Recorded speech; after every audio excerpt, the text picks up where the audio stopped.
दुनिया की सबसे खौफनाक बीमारी कैंसर, आखिर कैसे हो जाता है ये कैंसर?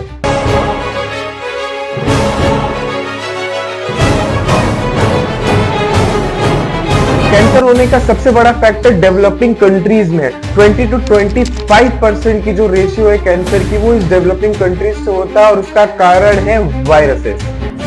सही सुना आपने, अलग अलग प्रकार के वायरसेस भी कैंसर फॉर्म कर सकते हैं, जैसे कि हेपेटाइटिस बी का वायरस, हेपेटाइटिस सी का virus, HIV virus, human herpes virus, human T lymphotropic virus, Merkel cell polyoma virus, HPV virus. इन सब चीजों से बढ़ने का एक बहुत अच्छा सोल्यूशन है कि अपने डॉक्टर के रिकमेंडेशन के अकॉर्डिंग इसका वैक्सीनेशन करा ले। पूरी दुनिया भर में 42% केसेस हैं जो प्रिवेंटेबल है, और कुछ चीजें हैं जो आप कर सकते हो जिससे आप कैंसर होने की संभावनाओं को कम कर सकते हो।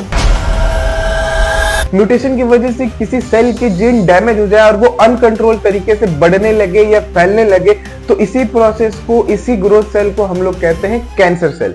कैंसर सेल्स इतने ही अनकंट्रोल हो जाते हैं कि वो हमारे हेल्दी सेल्स को भी बीच में रुकावट लाते हैं। कैंसर सेल में यही ताकत होती है कि वो दूसरे टिश्यू को भी इन्फिल्ट्रेट कर सके। यही कारण है कि कैंसर हमारे बॉडी के किसी एक हिस्से से शुरू होता है, लेकिन धीरे धीरे अगर इसे रोका ना जाए तो ये हमारे बॉडी से दूसरे बॉडी टिश्यू में भी हो सकता है। जब एक बॉडी पार्ट से आया हुआ कैंसर हमारे बॉडी के दूसरे बॉडी पार्ट्स में जाता है, तो इसी प्रोसेस को हम लोग मेटास्टेसिस कहते हैं। कैंसर अपने में ही एक डेंजरस डिजीज है।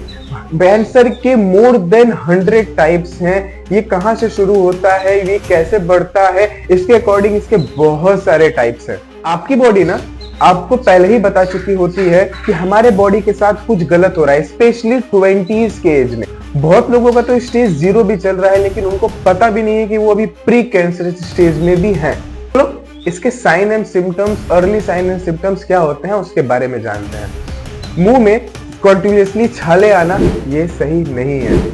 हमारे टंग में व्हाइट पैचेस आना, वो सही नहीं है। कॉन्टिन्यूसली डायरिया होना, कॉन्स्टिपेशन आना, ये भी सही नहीं है। आप पहले की तरह ही खाना खा रहे हो, फिर भी आपका वेट कॉन्टिन्यूसली गिरा ही जा रहा है। आपके बॉडी में कोई मोल्स हो, जिसे कि हम लोग कहते हैं तिल कहते हैं उसको, वो हो तो वो धीरे धीरे अपने आप ग्रो करने लगता है। और क्या सिम्टम देख सकते हैं हम लोग कि कभी कोई ट्यूमर जैसा हमारे स्किन सरफेस पे दिखता हो, जो कभी आज तक नहीं था, लेकिन वो सडनली आया है और हमें ट्यूमर जैसा कुछ फील हो रहा है, या तो क्या कह सकते हैं उसको, गांठ जैसा। तो ये भी सारे सिम्टम्स हो सकते हैं। आपकी बॉडी तो आपको दिखा रही होती है कि आप अभी किस कंडीशन में चल रहे हो, लेकिन फिर भी आप ज्यादातर कोशिश करते हो कि आप मेडिकल स्टोर से दवा लो। तो मेरी राय है कि आप अपने डॉक्टर को, कोई भी ऐसे सिम्टम्स देखने को मिलते हैं तो टॉक टू योर डॉक्टर, उनसे कंसल्ट करो। He will prepare a proper checkup. वो सारे रूटीन चेकअप करेंगे जिससे आप प्री कैंसर स्टेज को क्योर कर सके। बात करते हैं इसके ट्रीटमेंट के बारे में। कैंसर का सबसे फेमस ट्रीटमेंट है कीमोथेरेपी। कीमोथेरेपी एक पावरफुल केमिकल होता है जो कैंसर सेल्स को मारता है। इसी प्रोसेस को हम लोग कहते हैं कीमोथेरेपी। इस प्रोसेस की सबसे बड़ी प्रॉब्लम ये है कि ये कैंसर सेल्स को तो मारता ही है, उसके साथ साथ ये हेल्दी सेल्स को भी मारता है। उसी वजह से देखा जाता है कि जो हमारे बॉडी में सबसे ज्यादा ग्रोइंग सेल है, जैसे हेयर फॉलिकल्स के हैं, इंटेस्टाइन के हैं, तो ये सारी चीजों की वजह से जो कीमोथेरेपी होता है उसकी वजह से आपने सुना होगा कि लोगों के बाल झड़ गए। तो यही एक रीजन है कि जहां हमारे बॉडी में ग्रोइंग सेल्स ज्यादा है, वो कीमोथेरेपी उस सेल्स पे ज्यादा इफेक्ट करती है। तो चलो जान लेते हैं कि कैंसर होने के क्या कॉजेज हो सकते हैं। कैंसर होने के कॉजेज आपकी जेनेटिक फैक्टर्स भी हो सकती है और आपकी एजिंग फैक्टर भी हो सकती है। अफसोस की बात तो ये है दोस्तों कि इन दोनों फैक्टर्स जो मैंने आपको बताया है, इन दोनों फैक्टर में आप कुछ नहीं कर सकते हैं। जो आपको सेल्स इनहेरिटेट होने वाले थे जेनेटिक फैक्टर में, वो हो चुके हैं, उसे कोई नहीं रोक सकता, और एजिंग को भी कोई नहीं रोक सकता। बुढ़ापा आना ही है। तो ये दोनों फैक्टर में आप कुछ नहीं कर सकते, लेकिन आप एक और फैक्टर है जो लाइफस्टाइल फैक्टर है, उसको अगर आपने सही किया तो जो कैंसर होने के रिस्क होते हैं वो और भी कम हो सकते हैं।